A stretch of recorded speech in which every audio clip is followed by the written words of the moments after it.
impact on purpose. Change your home and your dome by following in Jesus' footsteps. I'm your host, VJ Tunkel. Let's get started.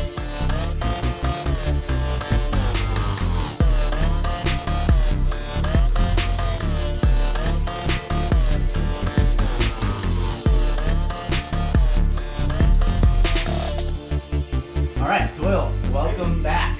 Thank you so much for being here.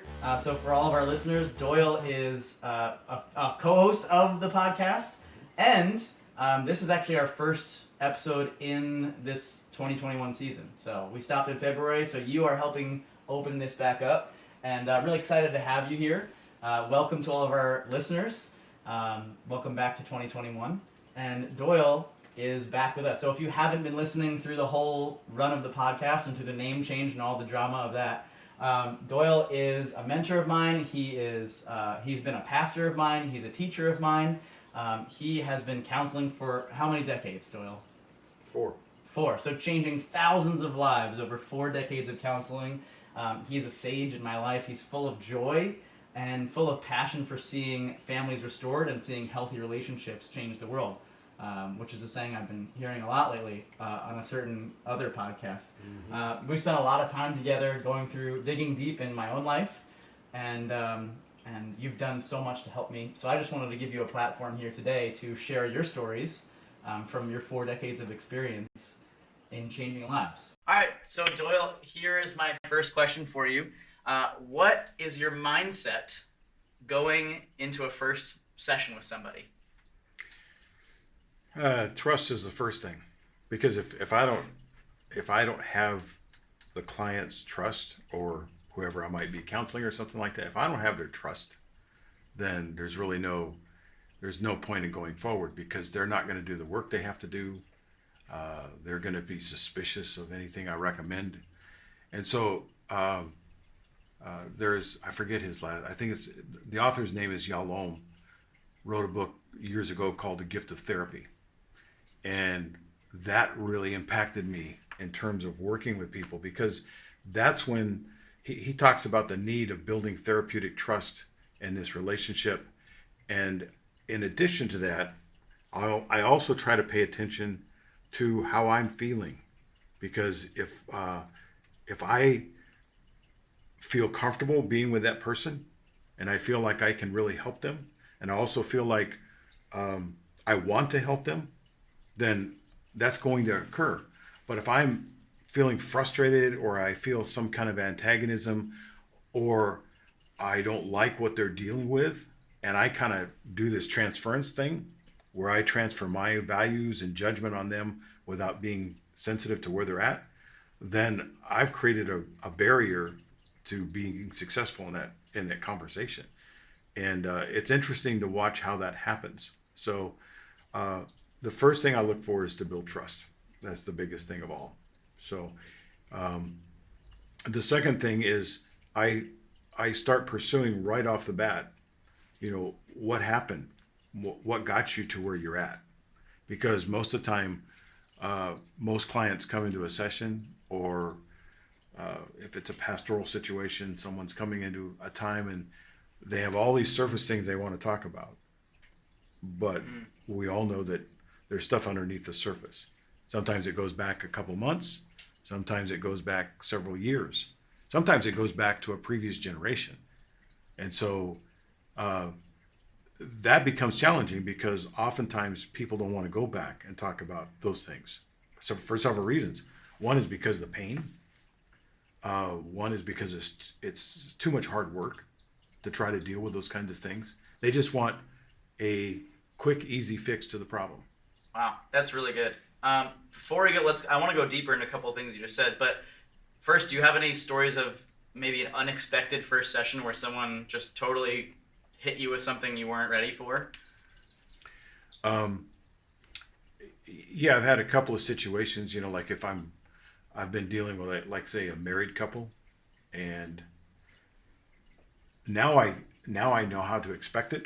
But I had a couple of situations where there was like an affair going on, and I didn't anticipate it. And so now I know what signs to look for. I can tell the just by the body language. I can tell by the way the conversation's going. And I have successfully a few times now gone, there's something else going on in this marriage than you really telling me.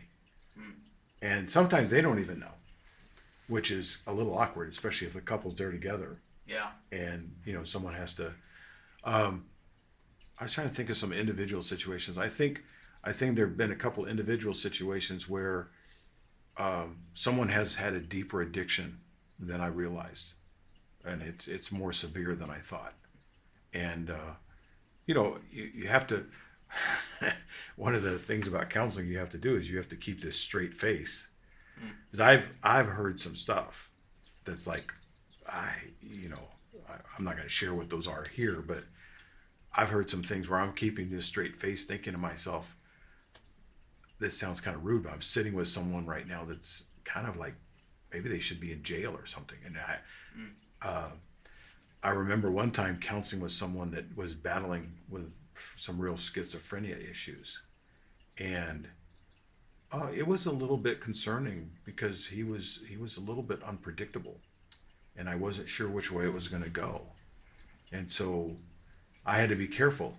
And I just had one come to mind. I was trying to help a veteran who was dealing with PTSD. And he would always come into the session with sunglasses on. And I asked him one day, I said, would you mind taking off your sunglasses? Because I couldn't see his eyes. Yeah. And he got angry with me. No, I'm not taking them off. Okay, that's cool, that's fine. So then I pressed him on an issue. And I had a small office. And we were about this far apart, socially distanced apart. And he got angry with me and stood up. This guy was 6'4", and he stood up above me and he said, "What are you trying to say?" I'm like, because all I knew is at that moment, all he had to do was take his big hands and put around my neck, and I was done. Wow. And so I had to calm him down and assure him that I wasn't trying to put him in a disadvantage. How did that sound when you did that? Can you kind of call up any of that memory of what you were saying to him in that moment? Yeah, I stayed calm, and I kept using the word, I kept using the phrase, "Let me assure you, I'm not trying to trap you. I'm on your side. I'm not trying to come against you. I understand you've had lots of stuff you've been battling, and I'm not your enemy." Because that's his big deal. I mean, he's been battling, whether it was the enemy on the field or whether it's the demons that are on, so to speak, that are in his head, in his heart. And I had to make sure he understood I wasn't one of those, that I was on his side. And it's almost like I had to go on the other side of the room and sit with him and say, "I'm with you. I'm not an opponent." And he calmed down. And I had another situation with a couple. It was a situation where there'd been infidelity, and again, this guy stood up and got really angry. He was going to leave the appointment, and I just had to again assure him, "Look, you got to understand, I'm trying to help both of you together. I'm not against either one of you, and I've got to call out what's there, but at the same time, I'm not against you." And sorting that out's kind of tricky sometimes. Yeah, that's a really good message to anyone who is going into counseling for the first time or maybe afraid of going to counseling, is that your job is to work for them and for their good. You mentioned the word generational a couple of times earlier in the introduction question. Can you explain more about that word as far as you've experienced it, and maybe some specific stories where you've seen whatever that means at work? In the scriptures, in the Old Testament, in the Torah, Moses, or God communicated through Moses, that sins of the fathers get passed to the third and fourth generations. But when the fathers confess, when the fathers repent, then there's a blessing that gets extended to 1,000 generations. And I think that's such a big deal, because the impact of confession, the impact of grace and mercy is so much larger than the pain of sin or failure. But the problem is when people are living as an extension of a previous generation where there's been quote unquote the sins of the fathers. Maybe it's a father that had alcoholism. Maybe it's a father that had, or a father or mother that had was really insecure about their own leadership because of the way they were treated by their mother. I was just helping someone the other day, just realizing that what was going on was happening because they were repeating exactly what their mother had done to them. And now they're doing it to their children out of their own insecurity because they don't have any other template to follow. So that's a generational thing. I think another thing that comes to mind, it's not unique to Pete Scazzero with emotionally healthy spirituality and that kind of thing, but any good counselor, I think, uses the worksheet called a genogram. And a genogram simply goes back generally 3 generations, present, previous generation, and one more beyond that, to look at where there's been good relationships passed from one generation to the next, and then where there's been breaks. I mean, a couple I was working with the other day, when I found out that the one of the spouses, when I found out that she came from a broken family, right away, I'm like, okay, I have a whole nother toolbox to bring out here to help you, because we're dealing with a whole different ballgame. She's in a deficit to start with. So her husband trying to figure out, why is there so much deficit? Why is she so needy? And he's thinking it's all his fault. And it is partially because he's not doing enough to help her. But I said, it's not all you. She already came to the table with a deficit in her emotional bank account. So the good news is now we know what it is. What's tough is you're going to have to go beyond the call of duty to make deposits until you break even. Because otherwise, you're not going to make much progress in these conflicts you've got in other situations. So, and I think another thing I would say too is there's a book that just came out by Bruce Perry and Oprah Winfrey. She used to have him on the show a lot. And the title of the book is What Happened to You? So you're talking to somebody and you're listening to them, and then you pop the question, so tell me what happened to you. And sometimes they look at you like, what do you mean, what happened to me? Well, what happened to you? What happened in your family? What happened among your siblings? And that's when you got to keep a poker face, because then you find out all sorts of stuff. Like you've got, my brother abused me. My father we would all go hide in our bedrooms because my father came home at night drunk.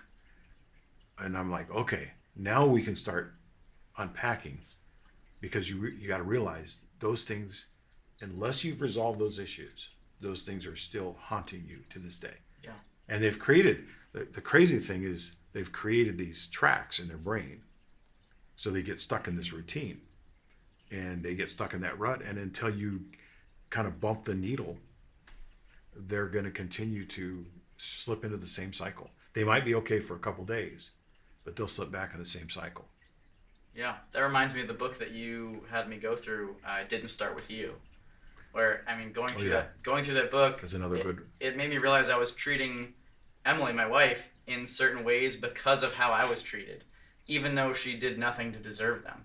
There's no factual basis for those behaviors in those situations. It was just something I was carrying, and I continued that behavior even though the situation had completely changed.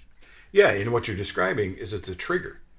So as you're describing it with you and Emily, so Emily might do something and it's triggering something inside of you that, like you said, has nothing to do with Emily. Yeah. That's the same thing happens when there's a couple where there's been infidelity, and triggers are a big deal in that situation. And the betrayed partner, they can be in the middle of, I read about this one spouse, she's in the middle of Walmart in the toy section. And something in the toy section triggered her, the pain that she was still carrying. And all of a sudden she's on her knees sobbing in the middle of Walmart. And it doesn't make she's like, this doesn't make any sense. I'm not with him, I'm not in the situation. it makes total sense, because our emotions are very complex, and the way they affect the way we think and the way we respond to situations have a huge impact, in what goes on. So Yeah. So I know that the demand recently, probably in the last year and a half, for counseling has skyrocketed, and you've participated in helping meet that demand by counseling people all over the world, right, through online counseling. What are some of the most frequent issues or topics coming up in this season? yeah, in this season, I read a statistic the other day. It said 1 out of 6 people used a counselor or entered into therapy for the first time in their life. Wow. You and I have talked about this a little bit, because your involvement with school, and going to school and the kids having to wear a mask all day and so on. I don't know if we're going to ever be able to quantitatively evaluate, to start with, the impact everybody wearing masks has done, especially to kids. Like, for example, and I'm getting to your question here in a minute, but for example, if you think about now that a lot of people, because they're vaccinated or whatever, are not wearing masks, and maybe I had this experience recently. I was in a setting where all the people I was with, I'd only known them in that setting with a mask on. Yeah. And so the first time I saw them without their mask on, I had this really disconcerting feeling, because I'm looking at them going, wait, their nose and mouth doesn't match up with their eyes. I even had it happen last night. I looked at this person and I was like, wow, this person does not look like I thought they did. And it's not a bad thing. It's just I was off. So I'm thinking about, how does that impact? I'm really concerned about the impact on kids, because we communicate so much with not just our eyes, but our whole expression, a smile, a flare of the nostrils, anything. And kids are not seeing that. And I think that the impact psychologically is a lot larger, a lot more, probably more serious than we realize. Over this last 18 months, people have been experiencing levels of anxiety they've never experienced before. I think there's been a general malaise. There's been levels of depression. I even had a conversation the other night. I was thinking about this.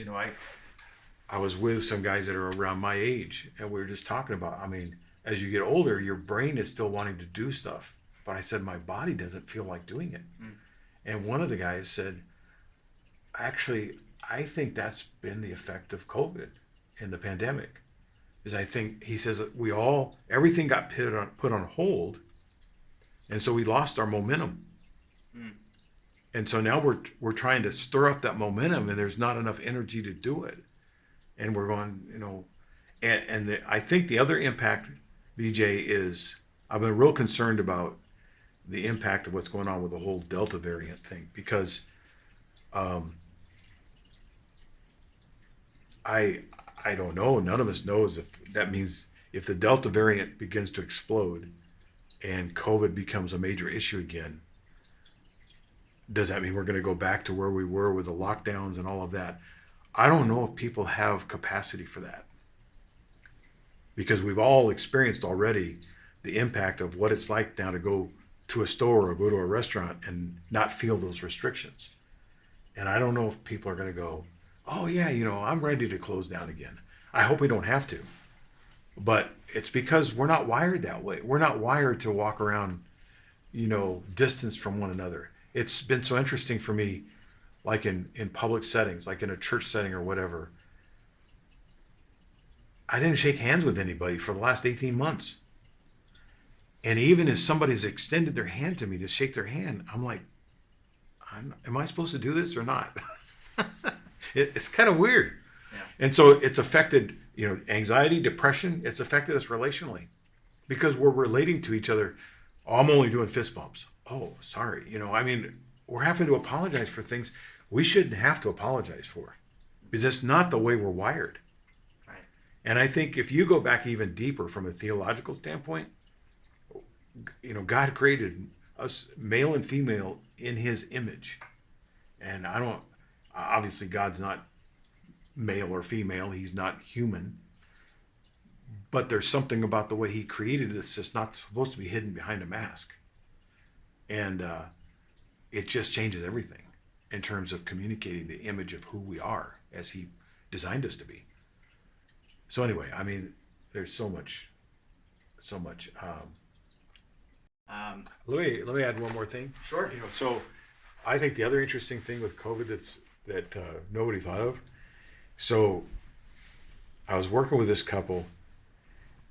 The husband, his job is in Manhattan. They live north of Manhattan. So he would go in on the train every day, right, for his job. And his wife, they have a little toddler. She's pregnant, acting like a pregnant mom with different things and challenges, and a toddler. And she's home. And then the pandemic hits. And he's not going into work. So he's home.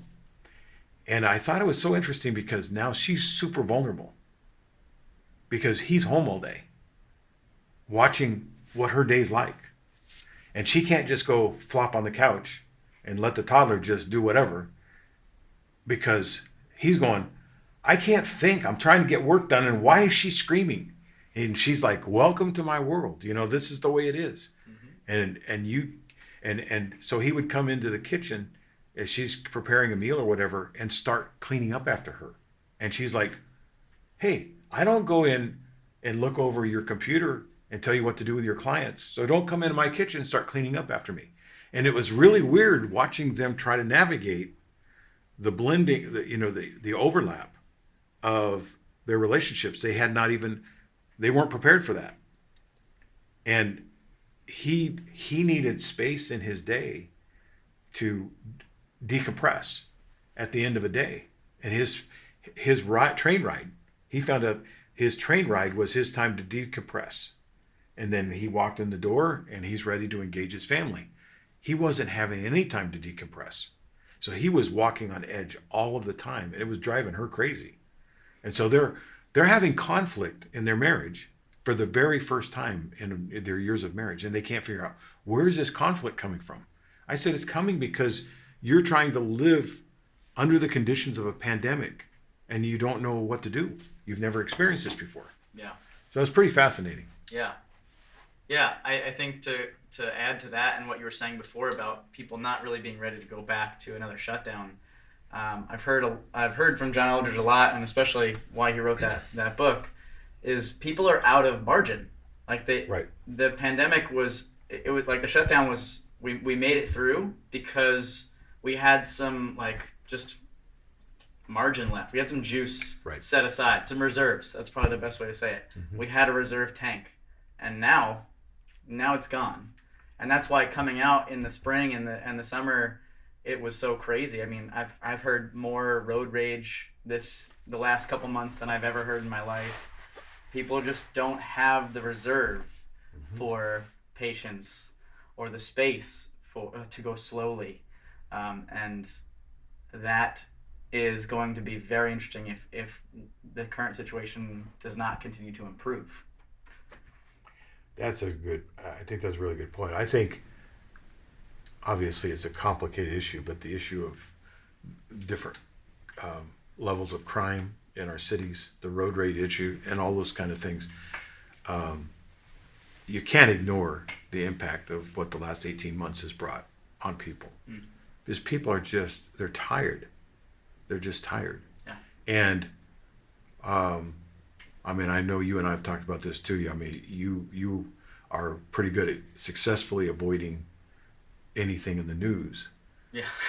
but we both know that most people don't manage to avoid that. So depending on what they listen to, I mean, you could listen to 3 or 4 different sources in an hour and have no clue which way to go. Yep. So now you're walking in a state of confusion, trying to figure out, well, what am I supposed to do? Am I supposed to go in the store with a mask on or a mask off? Should I go to a restaurant? I've been amazed. My wife and I, we didn't, we probably traveled way more than we were supposed to this last year for different reasons. And I'm really surprised the number of people I've talked to in the last month not only didn't just take a flight to some other state or country, they didn't even take a road trip. And like they went on a vacation and they got out of town for a few days and they're like, yeah, this is the first vacation we've had in 18 months. That's crazy. I mean, I don't know how they did that. Because you got to have time away and, space. And to go back to what you said, you've got to have somewhere where you can replenish your resources to have the margin and your reserves. Yeah. So it's been a crazy time. Yep, it has. What you were saying about the news, my family was having a conversation a couple days ago, and I was just listening because I really don't have anything to add. And they were talking about this personality and this personality might be moving to this network and this TV show, and it was all news-based, and they were like, well, these guys are lying, and then we get the real story, and I was like, news is not information anymore. It's for entertainment purposes. Right. And you guys are talking about it like it's a reality TV show because that's the closest example to what news has become. And that, actually, I think they actually heard that this time that I said it. And it was very interesting for them to watch them consider, like, oh yeah, this is really just, it's not about telling the truth. It's not about uncovering the story. Right. It's about giving the most interesting story I can, whether that is embellished or fictional or fact. It doesn't matter. Mm-hmm.